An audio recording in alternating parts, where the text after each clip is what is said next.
भारत के पूर्वोत्तर सीमांत क्षेत्र अरुणाचल प्रदेश की हरी भरी पहाड़ियों में ऐसी कहानियां छिपी हैं जो इतनी प्राचीन और रहस्यमयी हैं कि वे लगभग मिथकों जैसी लगती हैं, लेकिन वे वास्तविक थी।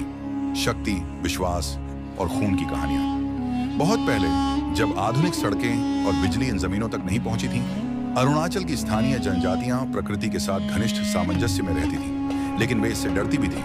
उनका मानना था कि आत्माएं जंगलों, नदियों और पहाड़ों में रहती हैं और ये आत्माएं समृद्धि या आपदा ला सकती हैं। जब किसी गांव में अकाल, बीमारी या प्राकृतिक आपदाएं आती थीं, तो बुजुर्ग अक्सर पुजारियों या जादूगरों की ओर रुख करते थे।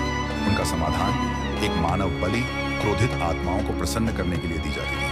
सबसे चर्चित प्रथाओं में से एक आदि और अवतानी जनजातियों में थी।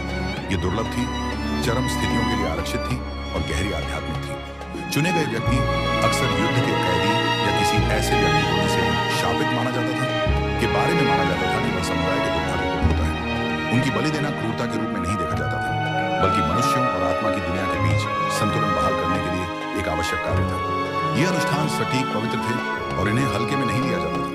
मंत्रोच्चार, प्रसाद, पशु बलि और अंत में अनुष्ठान ऐसा माना जाता था कि जनजाति का स्वभाव समय के साथ नई मान्यताओं, शिक्षा और कानून के आने के साथ ये प्रथाएं फीकी पड़ती।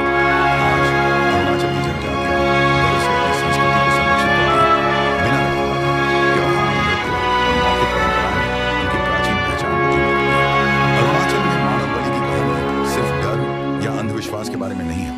ये प्रकृति की अदृश्य शक्तियों से गहरे संबंध के बारे में है और लोग अपनी दुनिया की रक्षा के लिए कितनी दूर तक चले गए। ये हमें याद दिलाता है कि कैसे विश्वास व्यवहार को आकार देता है और कैसे अतीत को समझने से हमें इसे दोहराए बिना सम्मान देने में मदद मिलती है।